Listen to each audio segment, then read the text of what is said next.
നമസ്കാരം. തെരഞ്ഞെടുപ്പ് commission ഏകാധിപത്യത്തോടുകൂടി പെരുമാറുന്നുവെന്നത് India സഖ്യത്തിന്റെ മാത്രമല്ല, പ്രതിപക്ഷ രാഷ്ട്രീയ കക്ഷികളുടെ എല്ലാം തന്നെ ഒരു പൊതു ആവശ്യമായി തന്നെ ഇപ്പോൾ മാറിയിരിക്കുകയാണ്.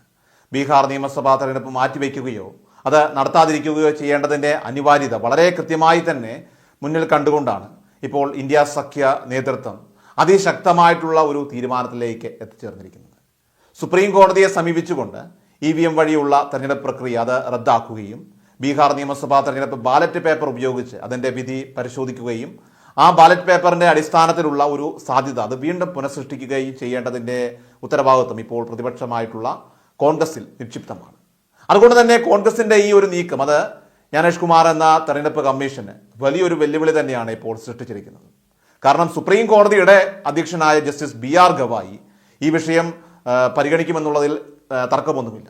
അതിന് കാരണമാകുന്നത് ജ്ഞാനേഷ് കുമാറിന്റെ നിയമനത്തിൽ ആ ഒരു പാനലിൽ ചീഫ് ജസ്റ്റിസ് ഓഫ് ഇന്ത്യ അംഗമല്ല എന്നത് സുപ്രീം കോടതിയെ സംബന്ധിച്ചിടത്തോളം ഒരുപാട് ആഘാതം ഉണ്ടാക്കുന്ന ഒരു കാര്യമാണ്.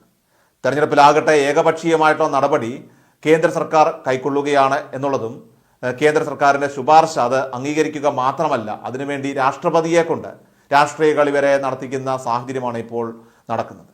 രാഷ്ട്രപതി ദ്രൗപദി മുർമു സുപ്രീം കോടതിയുടെ പരമാധികാരത്തെക്കുറിച്ചൊക്കെ നിർണായകമായിട്ടുള്ള വിശദീകരണം ചോദിച്ചപ്പോൾ സുപ്രീം കോടതി പറഞ്ഞത് ഇന്ത്യയുടെ ഭരണഘടനയാണ് ഈ രാജ്യത്തെ ഏറ്റവും വലിയ അംഗീകരിക്കപ്പെടുന്ന പരമാധികാരമുള്ള ഒരു കാര്യം. അതിൻ്റെ താഴെ മാത്രമേ ഇന്ത്യൻ ജുഡീഷ്യറിയും എക്സിക്യൂട്ടീവും ലെജിസ്ലേച്ചറും എല്ലാം തന്നെ വരികയുള്ളൂ.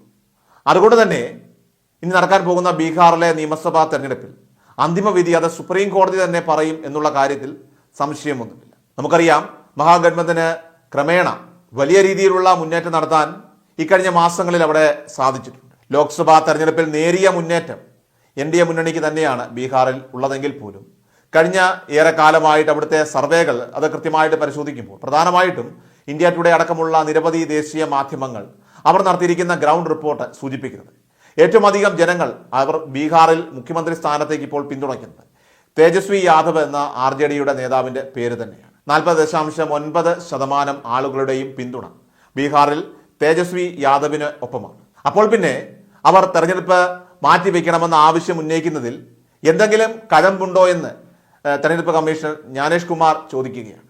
നിങ്ങൾക്ക് തെരഞ്ഞെടുപ്പിൽ അഭിമുഖീകരിക്കാൻ ഭയമുണ്ടോ, ജനവിധിയെ ഭയമുണ്ടോ എന്ന അദ്ദേഹത്തിന്റെ ചോദ്യത്തിന് ഇവിടെ യാതൊരു പ്രസക്തിയുമില്ല. കാരണം ജനവിധിയല്ല ഇവിടെ ഭയക്കേണ്ടത്, EVMനെയാണ് എല്ലാവരും ഭയക്കേണ്ടത്. ഇവിടെ പ്രതിപക്ഷം ഭയക്കുകയല്ല, മറിച്ച് EVM എന്ന തട്ടിപ്പ് അതൊരു തട്ടിപ്പ് മെഷീനാണ് എന്ന രീതിയിലാണ് പ്രതിപക്ഷം കാണുന്നത്. കാരണം അത് BJPക്ക് വേണ്ടി ഹാക്കിംഗ് നടത്തുന്ന പ്രോഗ്രാമിംഗ് സംവിധാനമാണ് അതിനകത്ത് ഉള്ളതെന്നും അതോടൊപ്പം തന്നെ ഏതിൽ കുത്തിയാലും ഏത് ചിഹ്നത്തിൽ കുത്തിയാലും താമര ചിഹ്നം വരുന്ന രീതിയിലാണ് ആ സംഗതി പ്രവർത്തിക്കുന്നത് എന്ന് രാഹുൽ ഗാന്ധി കളിയാക്കിയത് പരിഹസിച്ചത് വെറുതെയല്ല.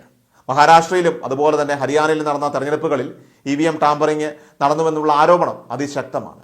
നമുക്കറിയാം, ഹരിയാനയിൽ EVM ബാറ്ററി ചാർജിന്റെ കാര്യം ഒരു രീതിയിലും സാധാരണ EVMലെ ബാറ്ററി ചാർജ് അത് 99% വോട്ടിംഗ് മുഴുവൻ കഴിയുമ്പോൾ നിൽക്കില്ല. അതായത് വെളുപ്പിനെ 6 മണിക്ക് തുടങ്ങുന്ന പോളിംഗ് വൈകുന്നേരം 6 മണി വരെ കഴിയുന്ന സമയം ആ EVM മെഷീനിലെ ബാറ്ററി ചാർജ് സാധാരണ ഏറ്റവും കുറഞ്ഞത് 15 മുതൽ 20% വരെ കുറയുന്നിടത്ത് 1-2% മാത്രമാണ് ഹരിയാനയിൽ പ്രവർത്തിച്ച പല വോട്ടിംഗ് മെഷീനുകളിലും കുറഞ്ഞത്. ഇത് ഉൾപ്പെടെയുള്ളതാണ് തെളിവ് സഹിതം രാഹുൽ ഗാന്ധി ആരോപിക്കുന്നത്. അതുകൊണ്ട് തന്നെ വരാൻ പോകുന്ന ബീഹാർ തെരഞ്ഞെടുപ്പ് EVM ഉപയോഗിച്ച് നടത്തുന്ന തെരഞ്ഞെടുപ്പാണെങ്കിൽ അതിനെ തടഞ്ഞിരിക്കണം എന്ന് പറഞ്ഞുകൊണ്ട് തന്നെ സുപ്രീം കോടതിയിൽ ഹർജി നൽകിയിരിക്കുകയാണ് രാഹുൽ ഗാന്ധി. സുപ്രീം കോടതിയുടെ തീരുമാനം വന്നാൽ ബീഹാറിലെ നിയമസഭാ തെരഞ്ഞെടുപ്പ് ഒരുപക്ഷെ അത് അനിശ്ചിതത്വത്തിലായേക്കാം.